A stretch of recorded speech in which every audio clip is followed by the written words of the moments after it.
En discutant pendant la pause, on m'a donné une bonne idée que je vous transmets, qui vient aussi du conseil de l'AMO, qui est la nonne, donc la moniale qui dirige Introduction au bouddhisme en ce moment. Conseil, elle disait aux gens qui, si vous visualisez 35 Bouddhas, c'est trop difficile, ça vous paraît impossible, et elle donnait le conseil de visualiser un Bouddha par jour, par exemple. C'est-à-dire sur chaque jour, vous vous concentrez sur un Bouddha, vous lisez ses qualités dans le manuel sur les 35 Bouddhas, et vous vous concentrez sur ses qualités, et le lendemain, vous passez au Bouddha suivant, et voilà, vous pouvez donc ainsi avoir vraiment une bonne compréhension de la pratique et la compréhension des qualités de ce Bouddha-là, et de mieux ressentir la pratique. C'est l'amour, oui, Françoise, oui, exactement. C'est son ancien nom. L'amour. L'amour. Voilà. Donc, merci à elle pour cette transmission. Ça vous permet de vous concentrer sur un Bouddha par jour, ce qui est assez rapide et aussi permet d'approfondir. Bien, donc on continue dans la pratique donc, quotidienne du Bouddha Shakyamuni. On en est arrivé donc à ce qu'on appelle la prière en 7 branches. Alors, je vous ferai remarquer qu'on est toujours en train de respecter les pratiques préparatoires, les 6 pratiques traditionnelles qu'on appelle le Jōchu. Première, nettoyer le lieu. Deuxième, autel et offrande, prosternation, 37 Bouddhas. Troisième, s'asseoir en posture et prendre la posture en 7 points. Donc on a fait. Quatrième point, c'est visualiser les objets de refuge, prendre refuge et bodhicitta. Donc ce qu'on vient de faire avec les Bouddhas. Hein. On visualise le Bouddha, on prend refuge et bodhicitta. Et la 5e des 6, il ne restera plus qu'une après, c'est la prière à 7 branches et le mandala. Donc, on en est dans la prière en 7 branches et le mandala. Oui. Les 6 pratiques préparatoires, ben je vais vous donner la liste, comme ça vous l'aurez. 6 pratiques préliminaires ou préparatoires, c'est Jōchu en tibétain. Donc, première pratique, nettoyer le lieu de pratique. Deuxième, l'autel et les offrandes. Avoir un autel et y mettre des offrandes. On peut inclure les prosternations aussi. Une fois qu'on a fait les offrandes, on se prosterne. Donc ça fait partie du rituel de l'autel, des offrandes et des prosternations. Troisième, prendre la posture assise, s'asseoir sur son coussin et prendre la posture de méditation la posture en 7 points pour méditer. Une fois que vous avez pris cette posture, vous visualisez les objets de refuge. On dit les objets de refuge parce que ça peut être le Bouddha, mais on peut le faire de manière beaucoup plus extensive en visualisant de nombreux autres objets de refuge qui font partie du champ d'accumulation. Mais là, on va simplifier, juste visualiser le Bouddha Shakyamuni et passer quelques instants donc, sur cette visualisation, concentration. On se concentre sur ce qu'on visualise. Après, on prend refuge et bodhicitta. Ça, c'est la 4e branche. La quatrième pratique. Donc, visualiser les objets de refuge, prendre refuge et bodhicitta. La 5e, c'est la prière à 7 branches et le mandala. La prière à 7 branches et le mandala. Oui, oui. Le livre doré. Doré. Peut-être c'est aussi sur le livre argenté, je ne sais pas. Je le connais moins bien. Et la 6e, c'est les requêtes. Adresser des requêtes. Adresser une requête au Bouddha. Après le mandala, on adresse une petite requête, une petite prière. Ça, ce sont les 6 pratiques préparatoires. Ça veut dire qu'on n'est pas encore entré dans la méditation du lamrim. Mais ça va vite, hein. Nettoyer le lieu, le fin, la posture assise, ça ne sait pas. Hein. Ça, c'est dans la pratique quotidienne donc, du Bouddha Shakyamuni. Et tout ça, c'est inclus dedans. Hein. C'est juste le format traditionnel qu'on retrouve à peu près dans toutes les pratiques. Ça, hein. Toutes les pratiques que vous faites, vous allez retrouver plus ou moins ces 6 pratiques préparatoires. Oui. Le micro. Et du coup, c'est au 4e point où on peut faire ou la visualisation du Bouddha Shakyamuni. ou Shakyamuni, ou faire la méthode qui change, ou faire les prosternations entre Saint Bouddha. Non. Ça, c'est au 2e point, lorsque vous avez fait les offrandes. Du coup, quand on fait les Quand offrandes, vous avez fini de faire les offrandes, vous pouvez faire les prosternations aux 35 Bouddhas, ou à un seul Bouddha, si vous voulez. Vous pouvez faire la méthode qui change une vie de souffrance en bonheur, ou vous pouvez faire la pratique quotidienne du Bouddha Shakyamuni. et du coup, C'est au niveau de la posture. Quand vous prenez la posture assise, après avoir fait les prosternations, vous vous asseyez, et là, vous faites la pratique que vous voulez, la pratique quotidienne que vous voulez. ok. Non, c'est pas tout à fait clair encore. Vas-y. C'est que, alors, on fait l'autel, les offrandes, les prosternations, on fait la posture assise, Après, en 4e, c'est le 3e, ouais. ça c'est le 3e, et du coup, c'est là qu'on C'est là on que tu, choisit la méthode. c'est là que tu choisis la méthode. Ok, donc c'est le 4e point qu'on peut changer. Visualiser le Bouddha, Ah oui, refuge d'accord, je vois Bodhisattva. ce que ok. Oui, si tu veux, oui. Ou Ouais, c'est ouais, visualiser le d'accord. Bouddha ou d'autres Non, et non, ok, refuge 4e. Ok, d'accord. C'est à ce niveau-là, oui. Tu peux mettre ce que tu veux là. Oui. D'accord, merci. Très bien. Vous utilisez la méthode que vous voulez là. Ça peut s'arrêter au 3e si on fait les 35 Bouddhas. Si vous faites les 35 Bouddhas, Ça s'arrête là. On va pas encore, comment ça s'arrête là? Qu'est-ce qui s'arrête là? la pratique. La pratique s'arrête là? Parce que si on fait. Ah non, les 35 Bouddhas. Si on fait nettoyer le lieu, faire les offrandes et l'autel, ensuite on fait les 35 Bouddhas, Oui. et c'est bon, on s'arrête. Vous arrêtez, c'est-à-dire Ouais, ben, après on va qu'à nos vous occupations. vaquez à vos occupations. Mais parce que vous l'avez dit tout à l'heure, les 35 Bouddhas en soi, c'est... Parce que ça comprend. Il faudrait quand même faire une petite méditation sur le lamrim quand même. Je pense que ça serait pas mal quand même. Après, mais vous pouvez l'intégrer un moment après avoir fait les prosternations au Bouddha, hein, juste avant d'absorber. Là, vous pouvez faire dire une prière de lamrim par exemple. Si vous voulez arrêter votre pratique à ce moment-là, vous pouvez faire ça. Donc à ce moment-là, au 3e point, lorsque vous faites la posture assise, là, à ce moment-là, vous faites une petite méditation de lamrim. D'accord, merci.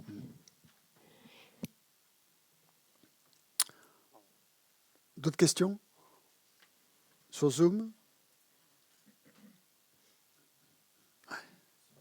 Oui, merci. Oui, Christian, bonjour. Oui, bonjour. Tu parlais de méditation de calme mental de Chiné. Oui. On va la faire un jour ou quand est-ce qu'il faut l'inclure dans cette pratique quotidienne? Eh bien là, au moment de la posture assise, quand vous visualisez le Bouddha Shakyamuni, vous pouvez pratiquer Shiné là, à ce moment-là. D'accord. Hein? Est-ce qu'on va le faire parce qu'on l'a jamais vraiment fait, Chiné? Non, ben non.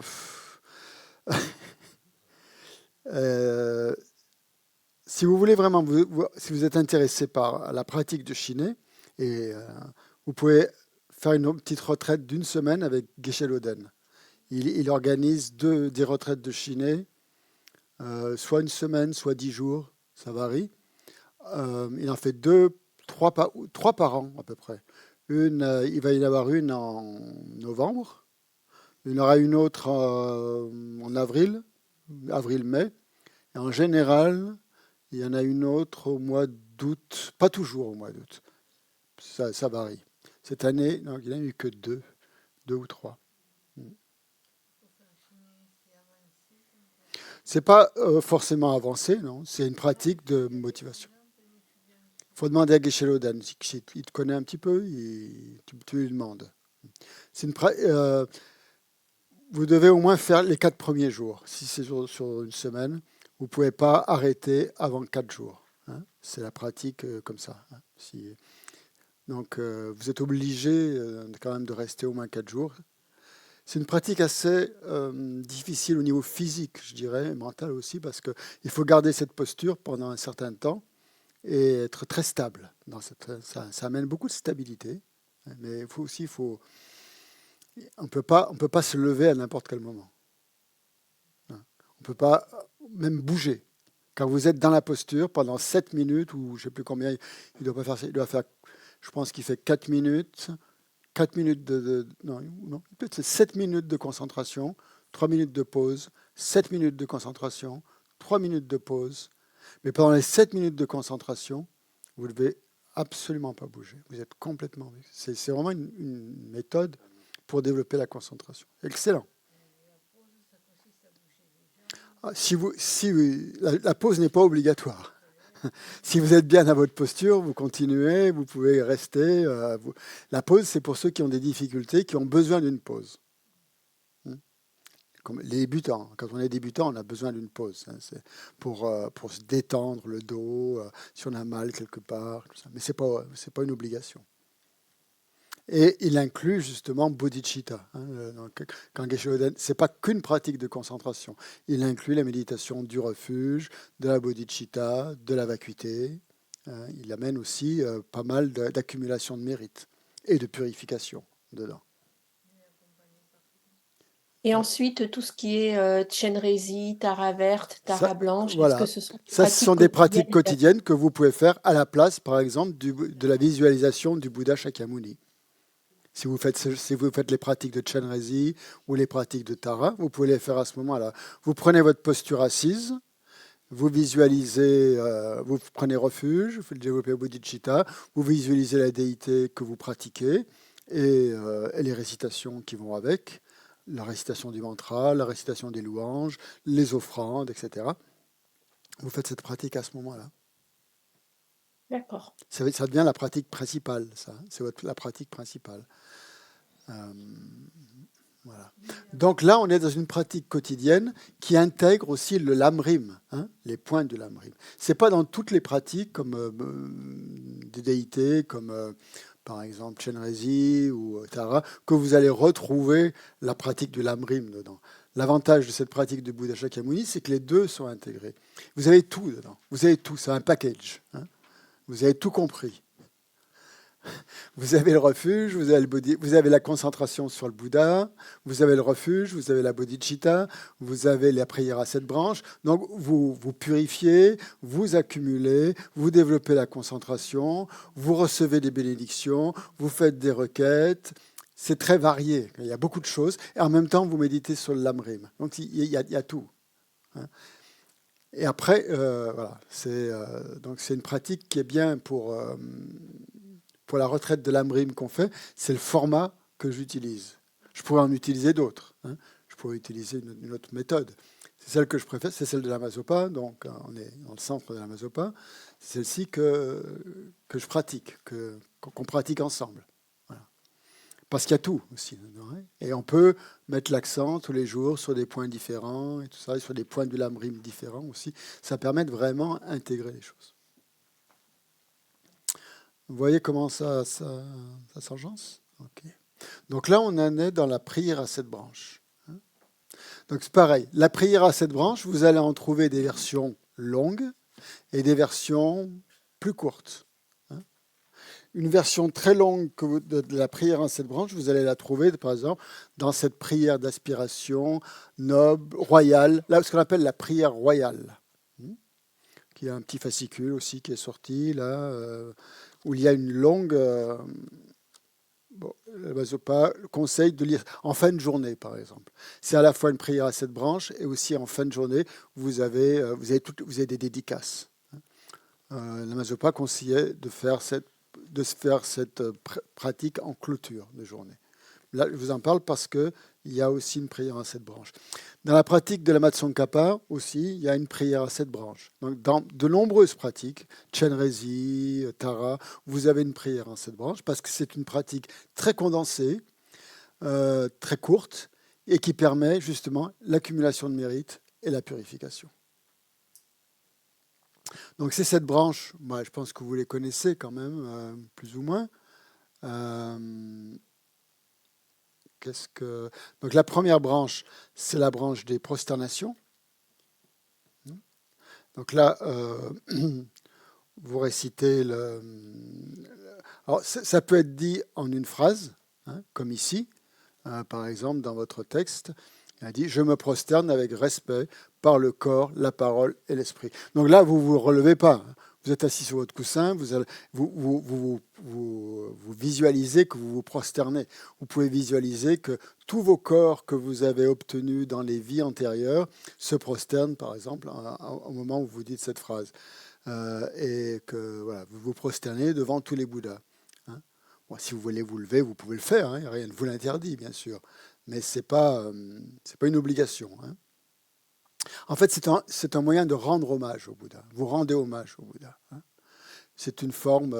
on doit joindre les mains, parce que bon, c'est un hommage, et en même temps, ça crée, on purifie le corps. Hein.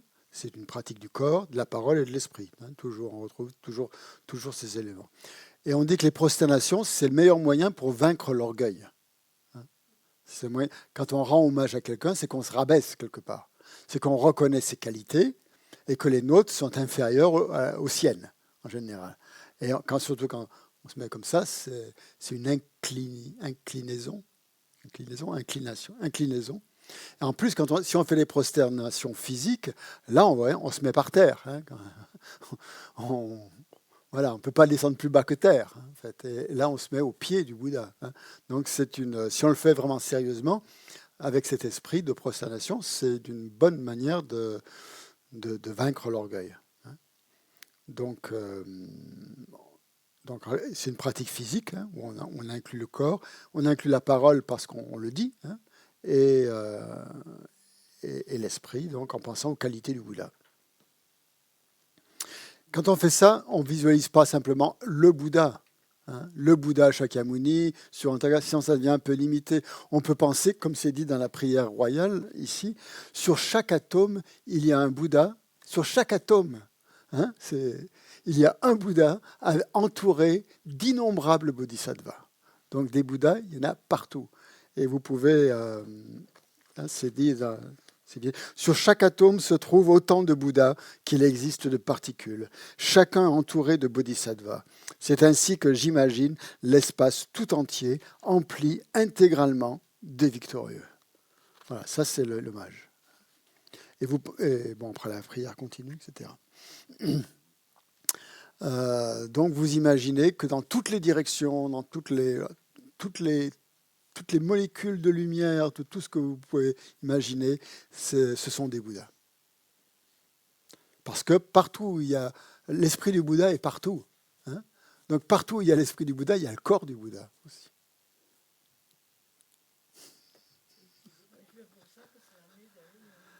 C'est pas pour ça que ça va mieux dans le monde. Mais encore faut-il se relier au Bouddha. Hein. C'est pas parce que si tu t'y relis pas, tu ne le perçois pas. Il faut avoir le karma de pouvoir le faire. Je sais pas. Ça dépend des jours. Il y a ensuite, on passe à la deuxième branche, hein, c'est les offrandes. Pareil, on visualise là encore. Donc on dit la phrase habituelle ou je présente. Oui, je l'ai pas là. Il faut que je le retrouve. Attendez, j'ai oublié de partager sur Zoom. Excusez-moi. Je vais partager avec vous. Pendant la pause, j'avais enlevé le... Ah, attendez. perdu le texte. Livre de prière, voilà, c'est là. Voilà. Je présente des nuées d'offrandes réelles, variées, réelles et imaginées. Donc, réelles, imaginées. Réelles, c'est celles qui sont sur l'autel. Qu'est-ce qu'il y a? Il y a un problème? Non, mais... Le sens des mots. Ah, ok. C'est quel mot? Muet. Ah, nuée. Ah oui, oui. Les nuées, c'est les nuages. Oui. Hein, une multitude, c'est une multitude, une myriade. Une myriade.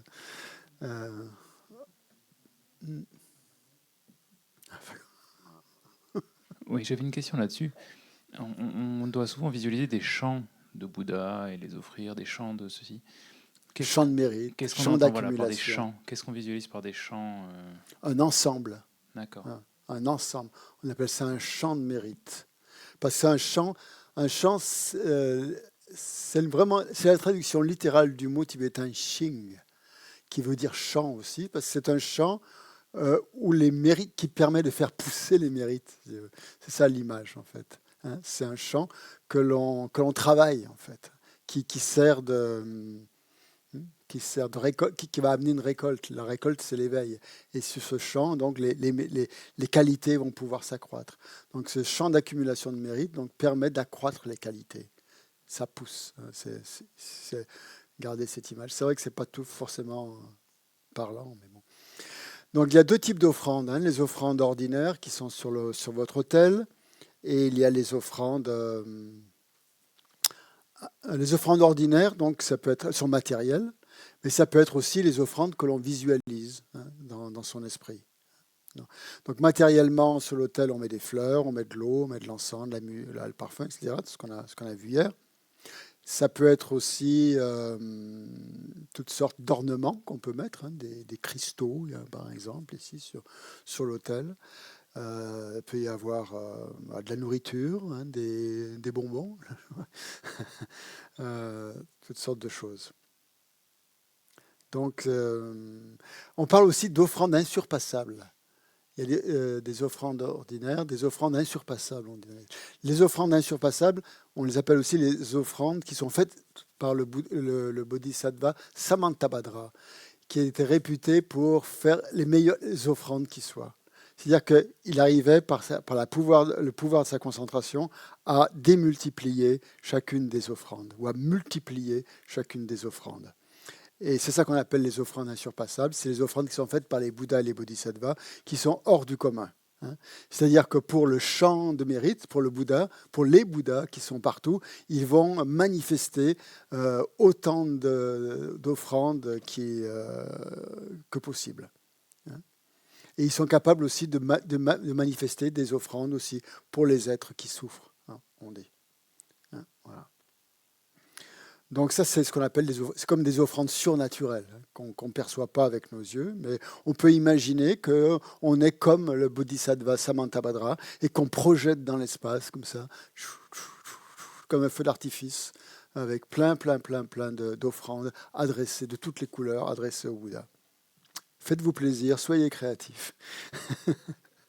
Et voilà. Ensuite, c'est la branche de la confession. Je confesse toutes mes actions négatives accumulées depuis des temps sans commencement. Donc, les prosternations, c'est une purification. Les offrandes, c'est une accumulation de mérite. La confession, c'est de nouveau une purification. Donc là, on applique, ça dépend du temps qu'on a, on peut là encore appliquer les 4 forces d'opposition en pensant donc que l'on purifie des actions négatives bien spécifiques, que l'on regrette, qu'on ressent un certain remords. Qu'est-ce qu'il y a à dire là-dessus? Bon, ça va. On l'a fait hier. Toutes les pratiques de confession là, qu'on peut faire. En se rappelant que tant qu'on a du karma négatif, eh bien, c'est difficile d'obtenir des réalisations. Et que justement le but de ces purifications, c'est d'éliminer le karma négatif. C'est quelque chose, un aspect de la voie qui est complètement intégré à notre esprit. Donc je vous rappelle les 4 forces d'opposition, c'est le pouvoir du support, le pouvoir du regret, le pouvoir de l'antidote, le pouvoir de la résolution. On appelle ça aussi les 4 R, le refuge, remords, remède et résolution. Donc c'est voilà. Donc tout dépend bien sûr du regret sincère. Plus le regret est sincère, plus la purification va avoir lieu, va être efficace. Okay. Donc ça c'est le... Ensuite vous avez « Je me réjouis des vertus de tous les êtres saints et ordinaires ». Donc c'est la branche de la réjouissance qui purifie la jalousie, qui est un antidote à la jalousie. Et donc c'est un moyen aussi c'est une forme d'accumulation de mérite, de se réjouir. C'est pas quelque chose qu'on a l'habitude de faire. En général, on s'apitoie plutôt sur son sort. Mais se réjouir de ses actions positives, c'est quelque chose de très fort qui amène beaucoup de joie, qui amène de la clarté mentale. Et se réjouir aussi des actions positives des autres, justement pour éliminer la jalousie. Dès qu'on ressent une pointe de jalousie monter dans son esprit, c'est bien à ce moment-là, plutôt que de laisser s'installer cet esprit un peu lourd et négatif, de le couper net en voyant les qualités de cette personne. Si on est jaloux de quelqu'un, c'est en général parce que cette personne a des qualités. Et on ne veut pas les admettre quelque part. On pense qu'on en a plus ou qu'on ne veut pas admettre qu'elle a des qualités. Ben, il faut transformer son esprit, c'est justement ça, la transformation de l'esprit, c'est inverser la tendance et voir que cette personne, si on est déjà jaloux, c'est qu'elle a beaucoup de qualités et on se réjouit de ces qualités. Et on dit que l'effet que ça produit, c'est que ça crée le mérite pour obtenir autant de qualités que cette personne, suivant son niveau, suivant le niveau où elle est. Donc se réjouir, ça fait partie aussi donc, de l'accumulation de mérite, ouais, je l'ai dit. Et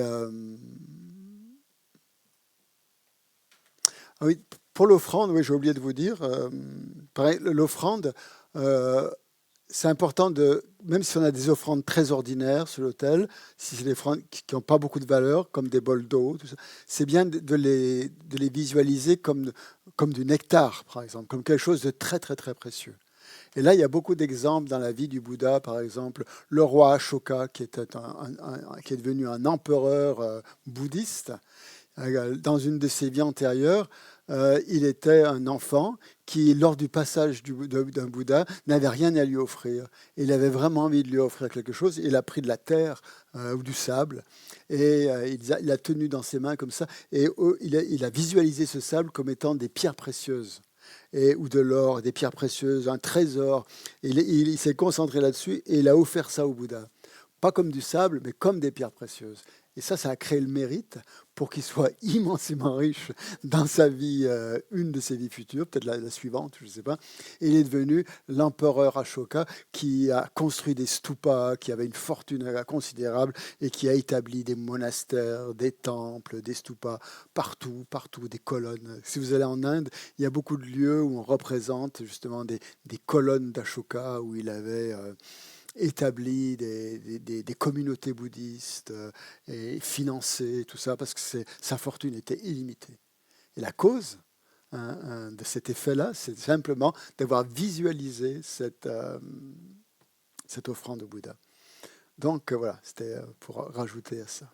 Et de se réjouir aussi fait partie justement, c'est aussi une accumulation de mérite, ça va dans le même sens. Se réjouir permet aussi d'avoir les mêmes qualités que les personnes dont des qualités desquelles on se réjouit. Donc on peut se réjouir des qualités des Bouddhas, des êtres supérieurs à nous, bien sûr. On peut se réjouir des qualités des Bodhisattvas en souhaitant obtenir les mêmes qualités, être capable de manifester les offrandes, d'être capable de faire le bien des êtres à grande échelle. Hein. Donc, pensez à tous ces êtres qui font des choses bien pour les autres. Hein. Il y en a quand même pas mal dans le monde. On peut avoir des exemples précis sous les yeux, des gens qui sont investis de manière solidaire, dans la santé, dans le soin aux autres, dans le secours. Hein. Les gens qui interviennent sur place pour secourir les autres. Ça demande des qualités de cœur. Voilà.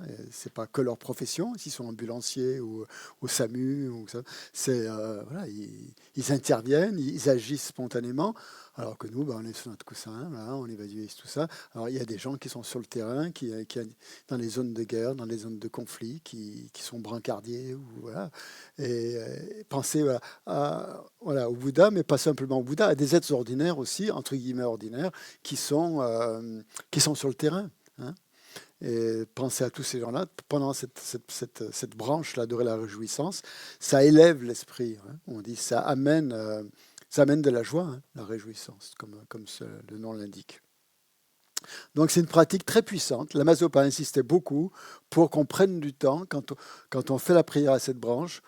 Même si on peut réciter les premières branches assez rapidement, mais pendant la réjouissance, il voulait qu'on reste au moins 5 minutes, ou plusieurs minutes en tout cas, à faire jaillir cette réjouissance dans le cœur. Pas simplement dire les mots, je me réjouis de toutes les actions, mais vraiment la ressentir.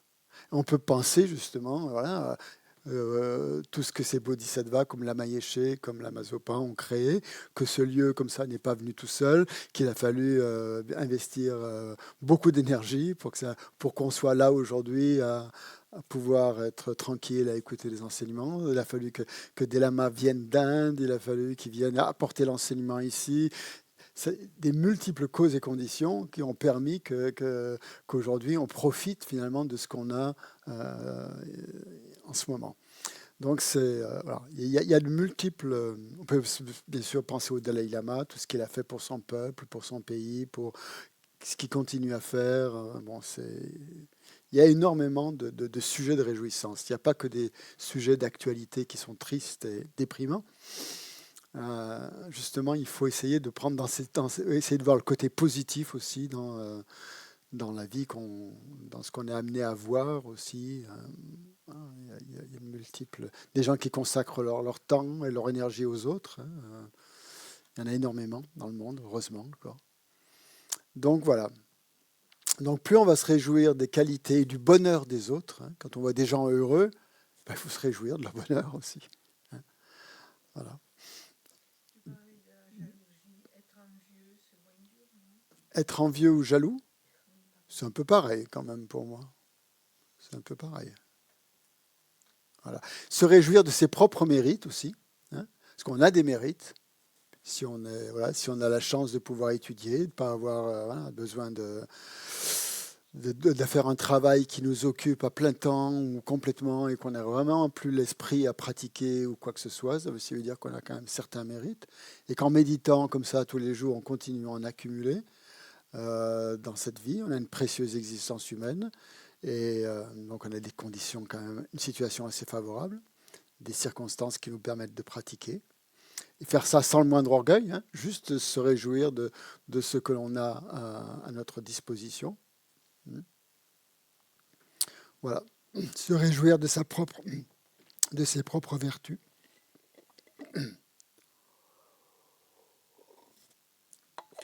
Donc c'est hautement bénéfique de faire ça.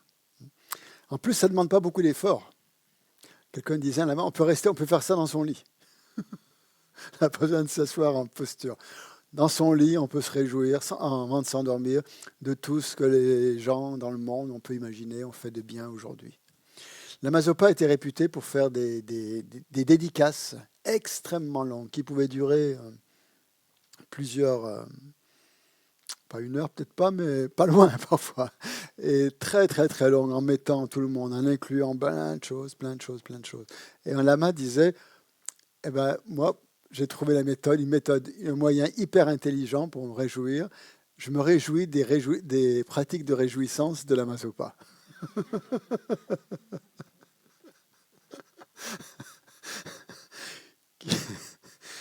Donc voilà, on peut faire se penser au...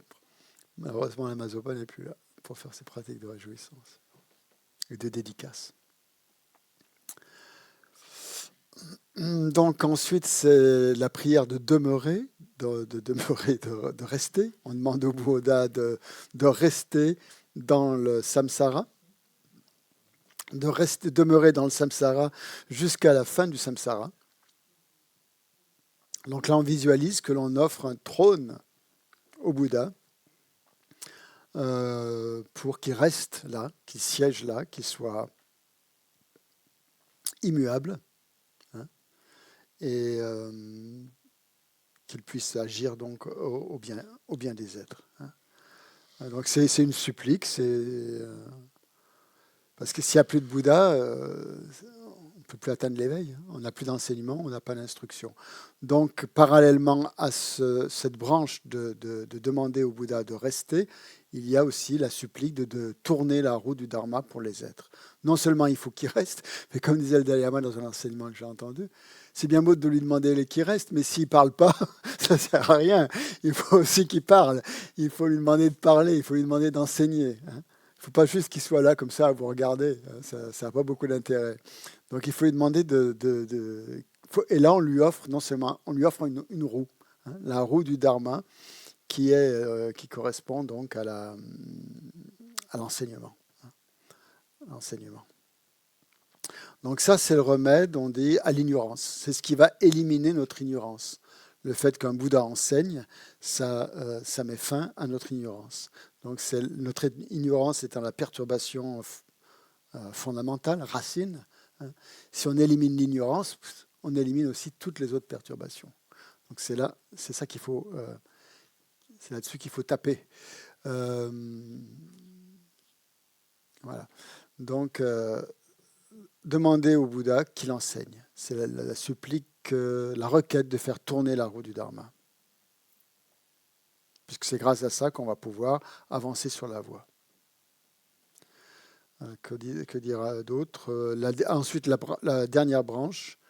Tout ça, donc, c'est accumuler du mérite. Hein, ça permet d'accumuler du mérite. Et encore, la dernière branche, c'est la dédicace, où l'on dédie ses propres mérites et ceux de tous les autres. On les dédie à l'éveil suprême. Alors, cette prière à cette branche, elle est formalisée comme ça par une phrase par branche. Mais vous pouvez la formuler comme vous voulez. Vous pouvez dire ce que vous voulez à ce moment-là. Ce n'est pas parce que c'est écrit comme ça qu'il faut la réciter comme ça. C'est une pratique que vous pouvez adapter à ce que vous avez envie, à votre sensibilité. Et ça aura encore plus de force, je pense. Si vraiment vous la ressentez et vous la vivez avec tout ce qu'elle a, avec tous les points particuliers. Donc cette dédicace, là, c'est pour dédier, en fait, tout ce qu'on vient de faire, depuis le début de la pratique. On a accumulé du mérite, donc on a engendré une motivation de bodhicitta, on a pris refuge, on a développé toutes ces phases, on a fait des offrandes, on s'est prosterné, on a accumulé du mérite. Hein. On a accumulé l'énergie positive. Et cette énergie positive, on la donne, en fait. On la partage avec tous les êtres, en souhaitant que ce mérite ne se perde jamais. On dit que la dédicace, c'est un moyen de conserver ce mérite en lieu sûr, pour éviter qu'il se perde. Pourquoi il pourrait se perdre? Parce que les actions négatives qu'on va faire dans la journée pourraient détruire ça, notamment la colère. On dit que la colère, c'est la force la plus destructrice des mérites. Se mettre en colère contre quelqu'un, en plus on ne sait pas qui est cette personne, souvent. On la prend pour un imbécile, mais peut-être c'est un bodhisattva. On ne sait pas. Hein, donc se mettre en colère contre quelqu'un, c'est dangereux. Hein. Surtout si cette personne a des qualités et autres. En plus, ça crée un esprit extrêmement négatif qui est complètement contraire à la bodhicitta. On veut atteindre l'éveil. Si on veut atteindre l'éveil, c'est par compassion, c'est par bodhicitta, c'est pour faire bien les êtres. La colère, c'est à l'opposé de ça.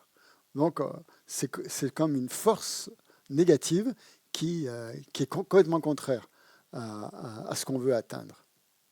En plus, pour un bodhisattva, Si on a pris des vœux de bodhisattva, c'est pratiquement impossible de se mettre en colère. Parce que ça va à l'encontre, c'est contre-productif par rapport à ce que vous voulez réaliser. Ça ne veut pas dire qu'il ne faut pas être ferme dans certaines situations et montrer parfois une attitude un peu courroucée quand il le faut, mais pas avoir cette haine intérieure ou cette aversion profonde. Ils utilisent pratiquement le même mot pour colère, aversion et haine. Ici, on peut se mettre en colère sans haine, hein, quand c'est nécessaire pour cadrer quelqu'un qui a fait une bêtise. Voilà, et on lui dit, il faut, si on est trop gentil, ça ne va pas avoir un effet. Au contraire, là, parfois, il faut montrer une attitude un peu ferme et un peu résolue, et élever la voix ou taper sur la table et montrer qu'on n'est pas content. Mais qu'à l'intérieur, ça ne change rien, en fait. On a toujours de l'amour et de l'affection pour cette personne. Même si extérieurement, superficiellement, on montre une attitude un peu agressive. Voilà. Ce qui est important, donc, c'est qu'au fond de soi, il n'y ait pas cette agressivité. Donc, pour ça, on la dédicace de tous ces mérites. Ces mérites qu'on vient de créer. Même si c'est tout frais, en plus, on vient juste de les créer, ils sont tout frais. Donc, on les garde précieusement. Et on dit que si on fait cette dédicace, les mérites vont rester accumulés, vont rester dans notre coffre-fort là, pendant des milliers de périodes cosmiques. C'est-à-dire pendant toutes nos vies futures, on va pouvoir taper dedans, dans ces mérites. On va pouvoir les utiliser, ça sera notre caisse d'épargne un peu. Voilà, donc la dédicace extrêmement importante, cette dédicace, jamais oublier donc de dédier ses mérites en fin de journée, hein, aussi, quand la journée est terminée, avant de dormir. Voilà, c'est pour ça que la Mazopa conseille de réciter toute cette prière d'aspiration, cette prière royale, qui est une grande dédicace pour dédier sa journée et créer un très fort potentiel vertueux. Voilà. Ça veut dire qu'en fait, tous ces mérites vont créer une énergie positive et on a besoin d'énergie positive. Pourquoi on a des obstacles quand on rencontre des obstacles, c'est le signe qu'on est en train de perdre cette énergie positive ou qu'elle est à un niveau un peu bas, hein, et qu'il faut recharger les batteries quelque part. Faut recharger.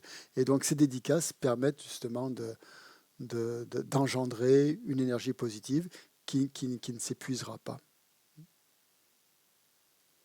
Donc, les prosternations, c'est un remède à toutes les émotions négatives, on dit. L'offrande, c'est un remède à l'avarice. La confession, c'est aussi un remède à tout le karma négatif, qui purifie tout le karma négatif, donc toutes les perturbations mentales. La réjouissance est un remède à la jalousie. La requête d'un enseignement, c'est un remède à l'abandon du dharma. On ne sait jamais. On pourrait abandonner le dharma. On pourrait dire, ouais, mais finalement, le dharma, ça ne m'intéresse plus. Je passe à autre chose. Voilà. L'enseignement du Bouddha, c'est rien. C'est rien du tout. Donc, on pourrait créer ainsi un karma négatif, donc ou en critiquant d'autres doctrines, par exemple, en mettant la sienne sur un piédestal. Voilà. Ça, c'est ce qu'on appelle demander des enseignements. Ça évite justement cette création de karma négatif en rejetant sa foi et celle des autres aussi.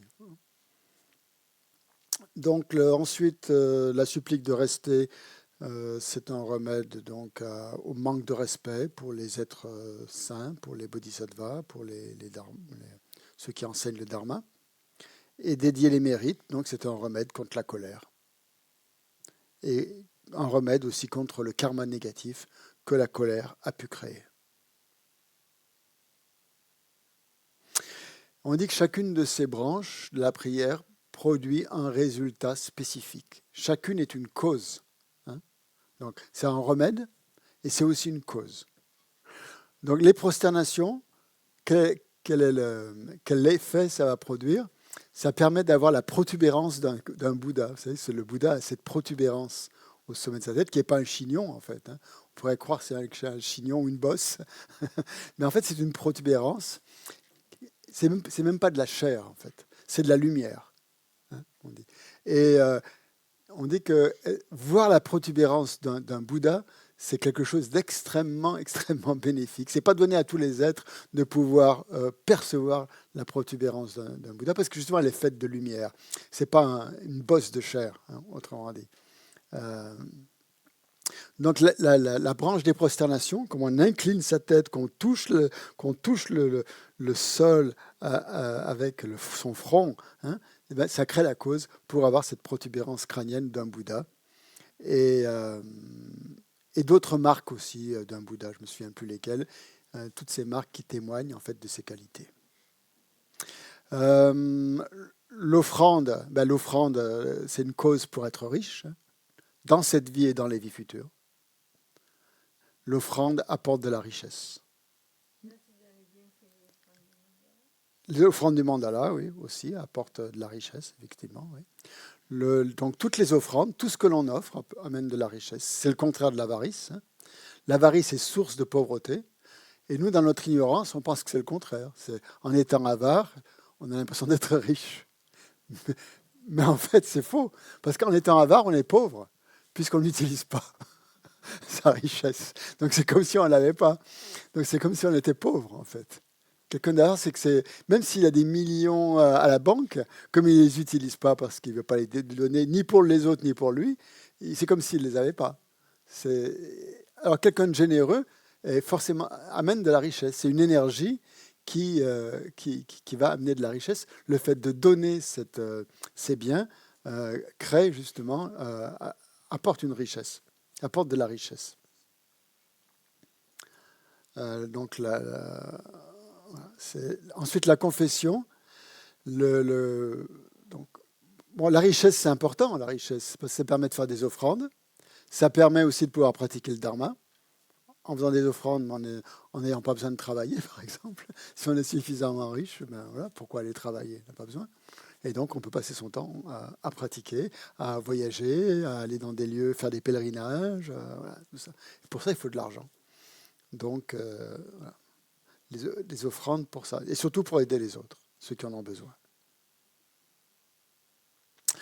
Donc, la confession, les 4 forces de la confession, hein, quand on a vu, permettent de recevoir les 4 corps d'un Bouddha. Parce que cette confession élimine tous les obstacles à l'éveil. Les obstacles à l'éveil. J'en suis à expliquer les 7 branches. J'y suis toujours, ouais. Parce que c'est important de voir que quand on les fait, après on comprend mieux pourquoi on les fait. C'est pour ça que je les explique. Réjouissance, donc c'est la cause pour avoir... confession, donc c'est pour avoir les 4 corps d'un Bouddha.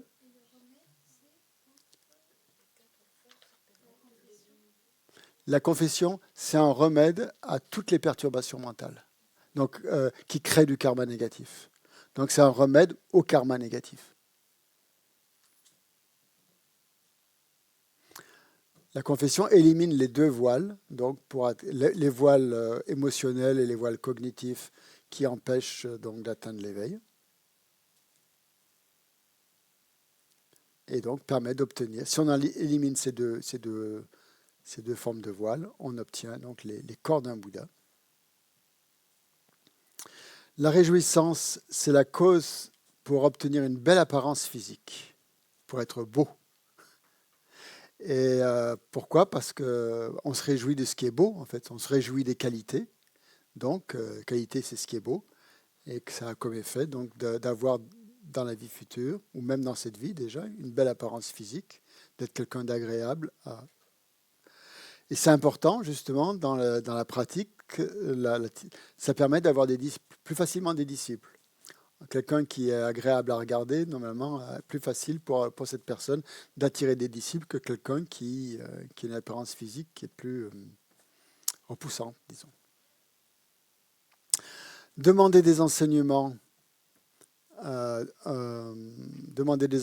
au Bouddha, ça permet d'avoir la parole d'un Bouddha dans les vies futures. Ça crée la cause pour avoir la sublime parole d'un Bouddha. de pouvoir exprimer le Dharma. C'est que la parole d'un Bouddha, on a vu ça dans le refuge, un Bouddha peut s'exprimer d'un seul mot, il peut être compris dans toutes les langues des êtres. Et la voix d'un Bouddha, et on dit que c'est comme le rugissement d'un lion, il suffit qu'il prononce une phrase, par exemple, pour qu'aussitôt ça impacte l'esprit des êtres. Supplier les Bouddhas de rester, c'est la cause de quoi, à votre avis?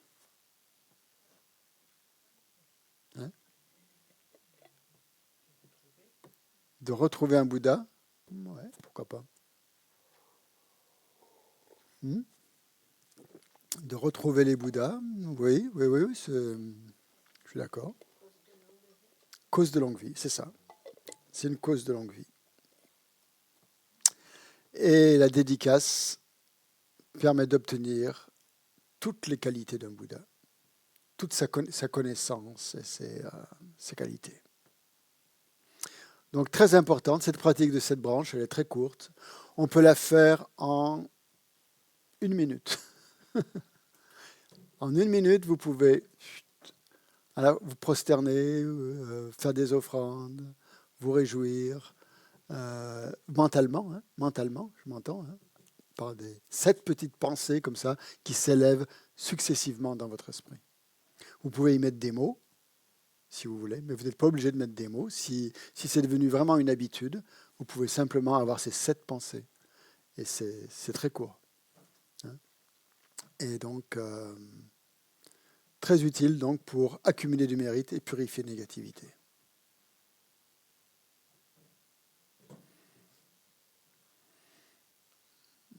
Et l'autre après, donc dans la même branche, pas dans la même branche, mais dans la même pratique préparatoire, 5e, donc c'est l'offrande du mandala. L'offrande du mandala qui est à la suite.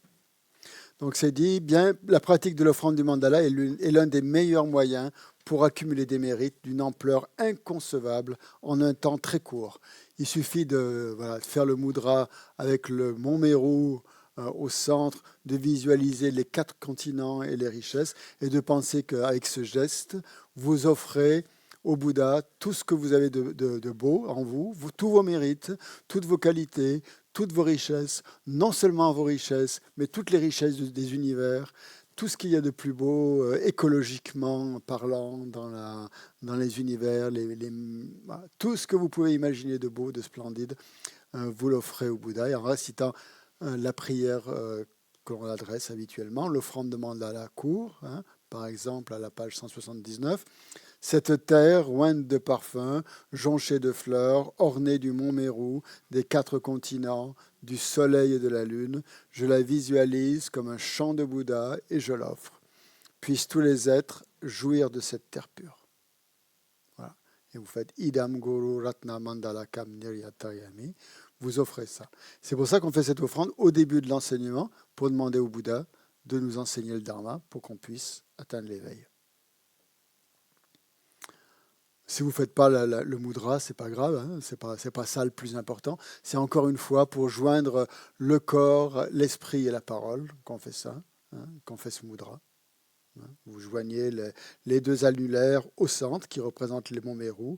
Ensuite, le pouce rejoint l'auriculaire de l'autre main. Le pouce d'une main rejoint l'auriculaire de l'autre main. Le pouce de la main gauche, par exemple, rejoint l'auriculaire de la main droite. Pareil pour l'index et le majeur. L'index de la main droite rejoint le majeur de la main gauche. L'index de la main gauche rejoint le majeur de la main droite. Et, voilà. Et vous avez vos 4 continents ici, avec le mont Meru au centre. Voilà. Ça, une fois qu'on a pris l'habitude, ça va très vite. Il faut s'y entraîner un petit peu. Au début, on galère un peu à mettre les doigts dans le bon ordre. Pouce et auriculaire, index et majeur.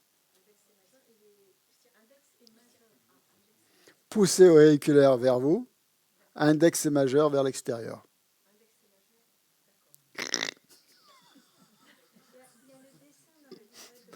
Il y a le dessin dans le livret doré, bravo, merci. Heureusement qu'il y en a qui lisent les livres.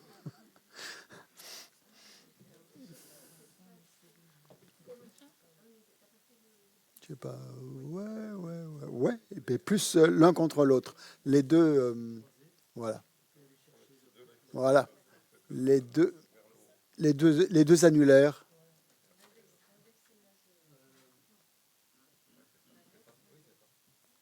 Voilà, vous pouvez vous montrer.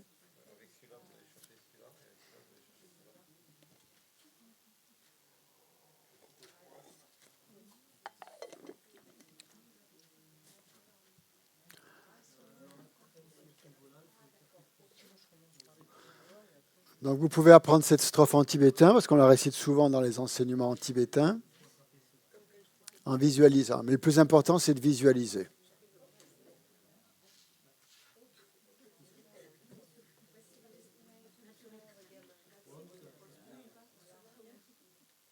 Donc pensez que vous offrez tout l'univers, hein, tout et son contenu, bien sûr.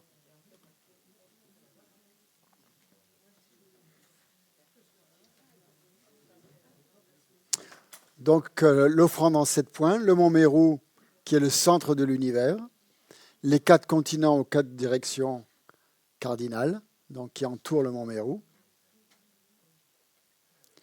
Et donc on visualise que ces éléments se transforment en terre pure, remplie de choses précieuses et délicieuses que l'on offre au Bouddha. Donc, qu'est-ce que ça veut dire? Ça veut dire qu'on considère que ce qu'on offre, en fait, c'est ce qu'il y a de plus précieux. Pour recevoir l'enseignement du Bouddha, on est prêt à offrir ce qu'il y a de plus précieux. Et c'est bien, ça permet à ce moment-là de regarder son esprit encore. Il faut toujours regarder son esprit, comme on disait hier. À quoi je pense quand je fais ça? Je pense à rien. Mais évitez de penser à rien, mais pensez plutôt à ce que ça signifie pour vous. Qu'est-ce que vous donneriez pour atteindre l'éveil? Hein? Quelle est votre... Oui, c'est l'intention. Qu'est-ce que vous donneriez? Qu'est-ce que je serais prêt à donner pour que le Bouddha, qui possède l'éveil, me donne ce qu'il possède? L'offrande de mandala, c'est « S'il vous plaît, Bouddha, donnez-moi ce que vous possédez, c'est-à-dire l'éveil. Donnez-le-moi. » Et en échange, c'est un échange. Vous me donnez quelque chose, mais moi, je vous donne aussi quelque chose. Donc, je vous donne tout ce qu'il y a de plus beau pour ça, tout ce qu'il y a de plus riche de tout dans l'univers pour obtenir cette chose incomparable qu'est l'éveil. Les deux. On peut lui donner ce qui t'appartient et ce qui ne t'appartient pas. Tu peux donner toute ta famille, tes enfants, ton conjoint, je ne sais pas, visualiser tous tes objets d'attachement, justement. Tu t'en défais parce que c'est ça qui t'empêche d'atteindre l'éveil. C'est nos objets d'attachement. Parce que ce n'est pas eux qui empêchent d'atteindre l'éveil. Attention, je m'exprime mal. C'est l'attachement que l'on a pour eux, hein, qui est cause d'obstacles. Ce n'est pas eux, ils sont pour rien. Eux, c'est des êtres qui veulent atteindre l'éveil, qui sont comme nous, emprisonnés dans notre... C'est pas ça le problème, mais c'est notre attachement pour eux. Donc on visualise que tout l'attachement, toutes ces projections qu'on a sur les êtres, les ennemis, les amis, tout ce qui suscite de la colère, tout ça, on s'en débarrasse complètement. Hein. On offre tout ce qui est possible d'offrir à un Bouddha. Donc c'est des choses qu'on ne possède pas, mais c'est aussi des choses qu'on possède. Hein. Après, bon, voilà, c'est quelque chose que vous visualisez. Hein. Si vous êtes très attaché à votre maison, à votre château, ici, vous offrez le château au Bouddha. Et hop, ça ne nous appartient pas, mais bon, ça fait rien.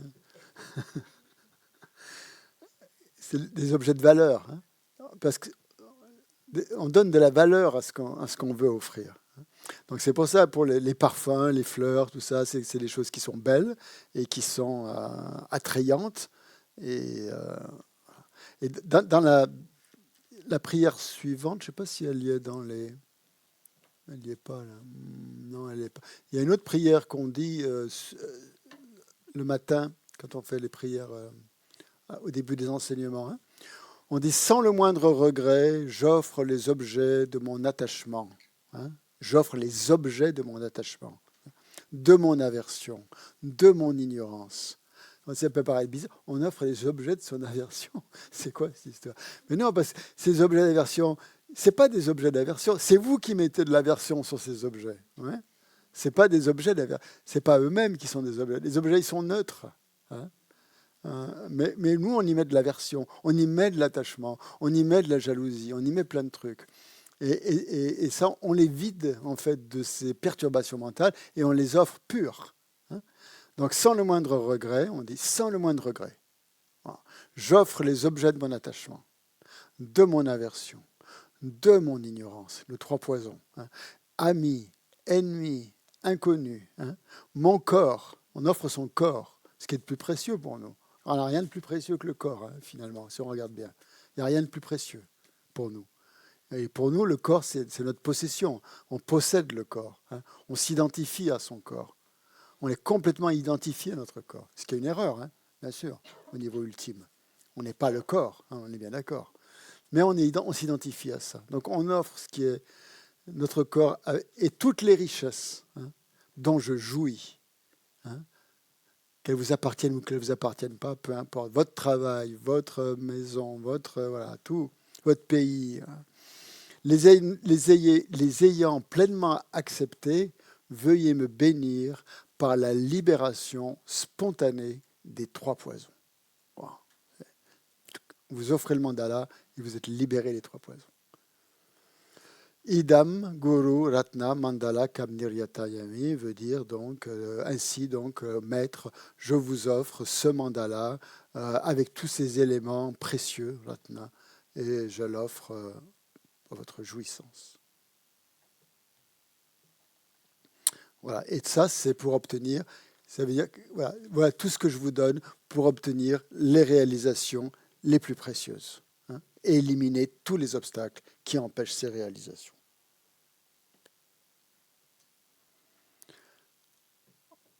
Donc tout ça, toutes ces prières qu'on fait là, c'est pas la méditation vraiment. C'est une méditation, oui, mais c'est plutôt axé sur la purification. C'est une méditation de purification, hein, et d'accumulation de mérite. Et cet après-midi, on va voir la méditation principale. Vous êtes là lundi pour qu'on continue? J'aurais pas le temps de... Vous offrez votre patron au Bouddha.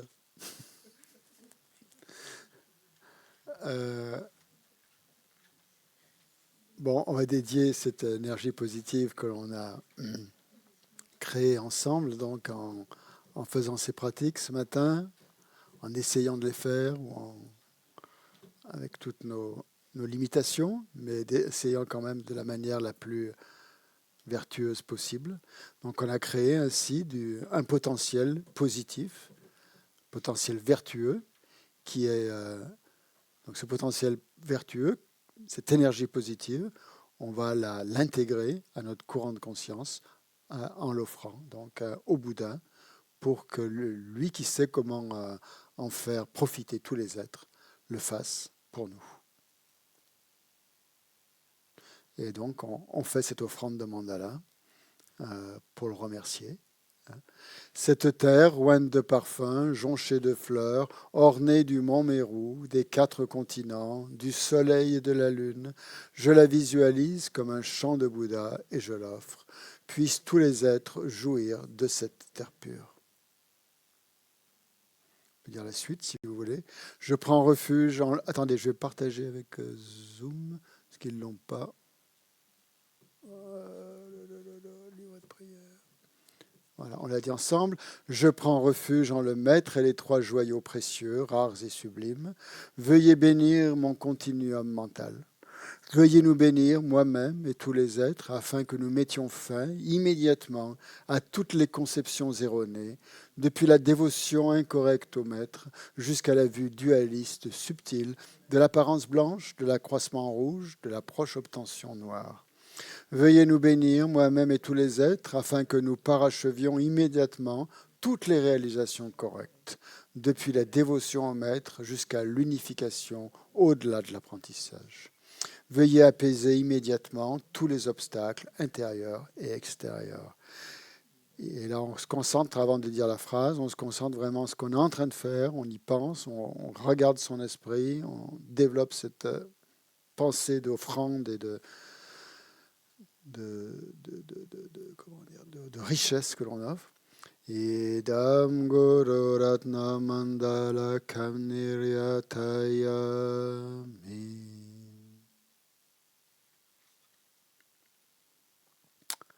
Et maintenant, on va offrir le repas.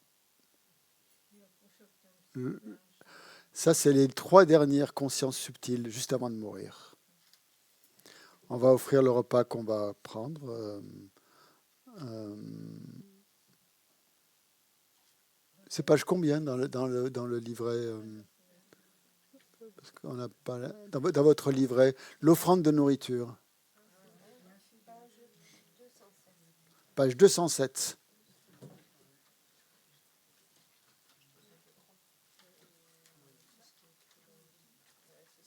C'est ça? Ouais, on va y aller.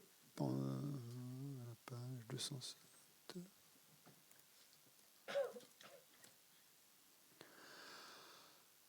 On va dire en tibétain. Lama sangye lama chu deshin lama ngendunte kungi jepo lama te lama nam la chu pabu. On visualise dans un vaste réceptacle orné de pierres précieuses la nourriture comme du nectar de sagesse, de félicité, et on en fait l'offrande à un petit Bouddha que l'on visualise au chakra de notre cœur. On récite Om Aum 3 fois pour consacrer la nourriture ou la boisson, et on l'offre en récitant donc les prières suivantes. On va réciter la suivante. Puissions-nous, ainsi que notre entourage, dans toutes les vies à venir, ne jamais être séparés des 3 joyaux, faire continuellement des offrandes aux 3 joyaux et recevoir l'inspiration des 3 joyaux. Au Maître suprême, le Bouddha précieux, au refuge suprême, le Dharma précieux, au guide suprême, la Sangha précieuse, aux 3 joyaux, objets de refuge, je fais l'offrande. Donc avant de prendre votre première bouchée de nourriture, pensez à faire Om Aum sur la nourriture et vous pouvez ensuite la digérer en pensant que vous l'avez offerte au Bouddha. Et que ce n'est pas de la nourriture, ce n'est pas des carottes que vous lui offrez, mais que c'est du nectar. J'espère qu'il n'y a pas des carottes à midi. J'aime pas les carottes. Faut faire ce qu'on aime. Hein. Bon appétit. On se revoit tout à l'heure à 15h. 15h. Alors, pour ceux qui sont ici en présentiel, il y a un petit groupe de discussion tout à l'heure. Donc, on a marqué 14h15, mais venez plutôt à 14h, le temps que qu'on se mette en groupe, qu'on se répartisse, que je vous dise sur quoi discuter. Comme ça, vous n'avez qu'une demi-heure, donc ça va très vite. Hein. Donc, on se retrouve à 14h ici, jusqu'à 14h45.